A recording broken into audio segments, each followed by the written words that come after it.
Mabuhay pageant fans! Welcome back to my YouTube channel. Hey Adam G, kamusta na kayo? Grabe guys, who here has just finished watching the Miss Grand International National Costume presentation earlier tonight?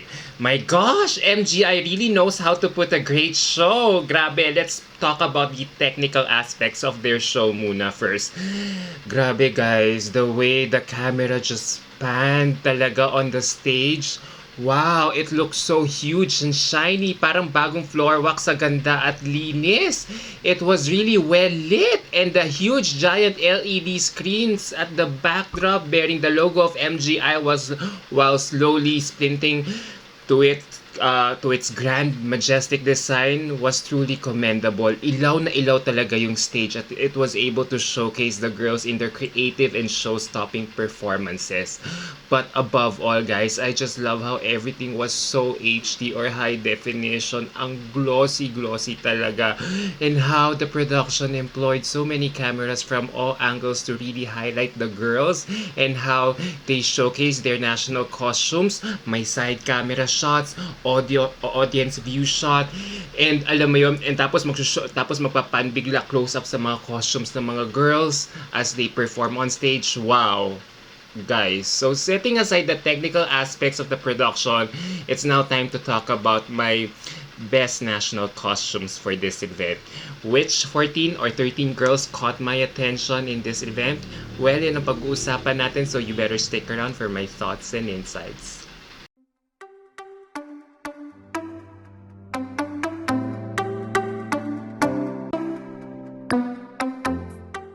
So guys, I have 13 girls who caught my attention as I had said earlier. And number 13 on my list is Vietnam.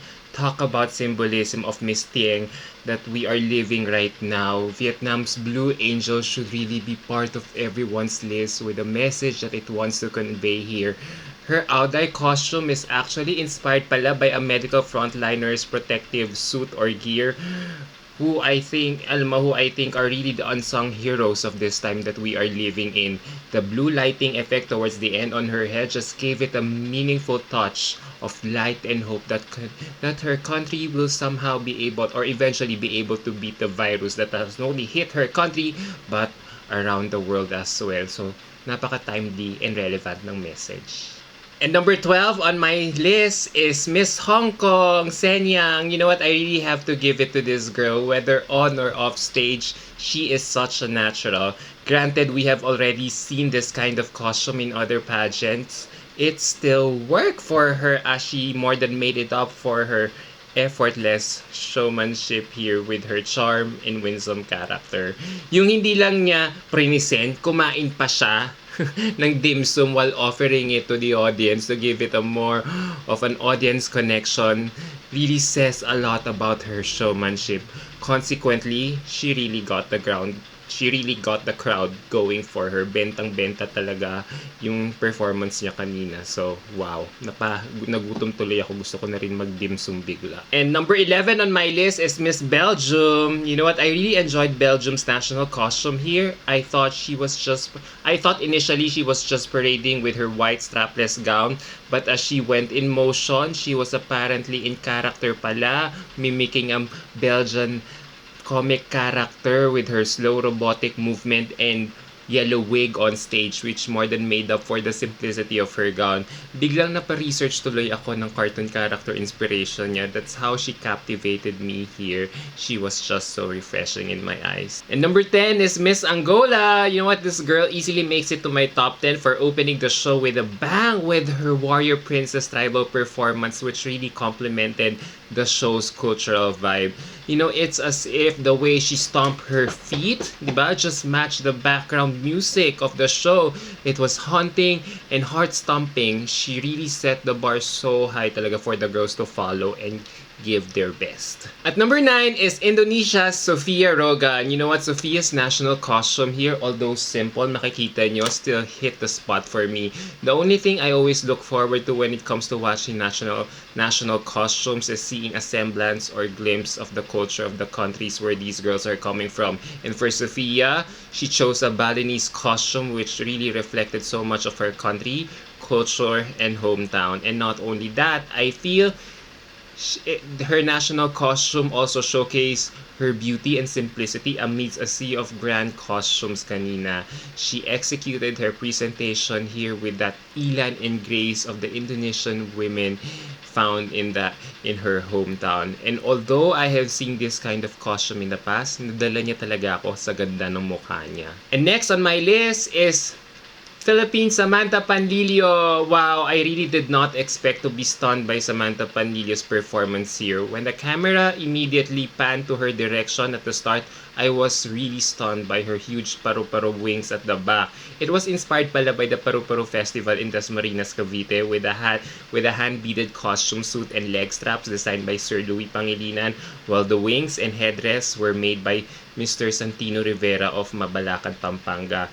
Napaka-showgirl talaga ng datingan ni Samantha dito. Parang she reminds me so much of Samantha Bernardo's national costume din na showgirl din. And umpisa pa lang, kita mo na talaga na Sampan was really in character when she was dancing sexy, as she walked towards the center of the stage na, 'di ba? So, yun nga lang medyo napansin ko, parang nahirapan siya sa paglakad, but nevertheless, she made it up with her being an emotera on stage.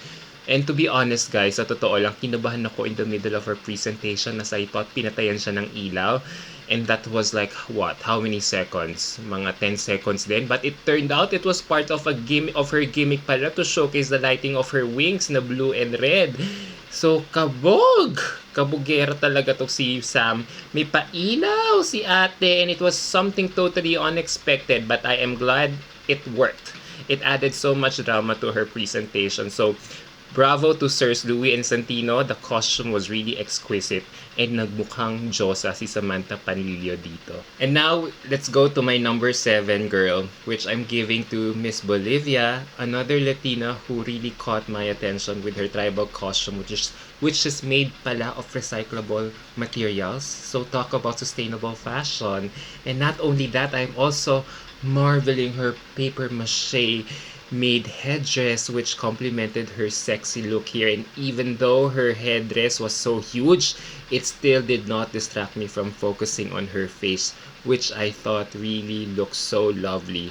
For me, she really gave a very fiery and sexy presentation here. And now, we go to my 6th girl on my list, which I'm giving to Miss Colombia's Mariana Hamiloco. You know what? I am just super in love with Mariana's Princess of the Oceans national costume here, as it reflected pala the body of seas and oceans of how her country is geographically located from the rest of the world. Napansin nyo, ang ganda at ang sexy lang talaga niya panoorin here in motion. And even though she was wearing a headdress, nanlalaban pa rin talaga yung mukha niya. And if her goal was to project as the goddess of the seas and oceans here in her presentation, she really nailed it. Everything about her here was very fluid and matched the softness and fragility of her beauty. And now we go to our top 5, and number 5 on my list is Miss Peru. You know what? If there is one grand festive national costume from the Latinas that I truly enjoyed watching, it has to be from her, Miss Peru. You know what? Her gigantic Amazon bird costume truly showcased the grandeur and majesty of her showmanship here with her sexy body and luminous smile. Plus, notice how the colors of her costume here, yellow or gold and black, which match the color of the logo and stage lang naman of MGI. So she really understood her assignment here, which was to showcase something grand while hitting her pageant's color theme. Well done, well played. And now we go to my top 4, which I'm giving to Miss Thailand, Indy Johns. You know what? As I have said earlier, I really look forward to seeing national costume presentations because I am really into the intricate designs and craftsmanship of these local designers when it comes to showcasing their respective cultures. And Thailand here, si Miss Indy Johns, just nailed the brief again for me. And although, to be honest, her costume here reminds me so much of Charita's national costume in Miss Universe in the past, except that there is a puppetry element involved to it. Actually, yun pala, it was inspired by a contemporary Thai drama folklore which is considered a cultural heritage. I mean, it was really spectacular, especially if you imagine how it was done with the sewing, fabric, and pattern, plus the beads and the stones that was put to it, just wow. Siguro talagang bentang-benta lang talaga tong costume sa akin. It really never gets old for me. And now let's go to our top 3 costumes. And number 3 on my list is Miss Mexico's national costume. You know what? I really love her bison-inspired national costume here, which she showcased in animal printed bodysuit. Napaka-sexy talaga with embellished crystals with a huge snake backdrop painted in different colors enveloping her body. Maybe it is the way she just carried with so much drama that really caught my attention here. I really think she really gave me a glimpse here of her country's very colorful culture. So yeah, ang ganda lang talaga ng pagkadala niya or yung even ng smoky eyes ng mata niya. Ang galing niya magdala. So I love it. And my runner-up for Best National Costume goes to Costa Rica's Andrea Aguilera. You know what? I am so digging Costa Rica's national costume here. This jade-inspired grand festive national costume was so cool to my eyes as I watched her perform on stage kanina. It featured peacock feathers and many intricate elements in it. But it's the way this girl moves on stage that really captivated me. So yeah, she is really a stunner. And my best MGI national costume for this edition goes to Miss Malaysia. You know what? Talk about being grand while showcasing a great deal of your culture. And I believe Malaysia's Linshalini Kanshanaran tops them all with her take of her country's 7 ancient princesses of Ulek Mayang dance and folklore. You know what? The artistry is just so beautiful and lovely to behold. At first, I thought it kind of overwhelmed her presentation kasi ang laki ng nung backdrop, but I realized she was so much in character with her presentation here. It was very fierce while retaining her cantik beauty.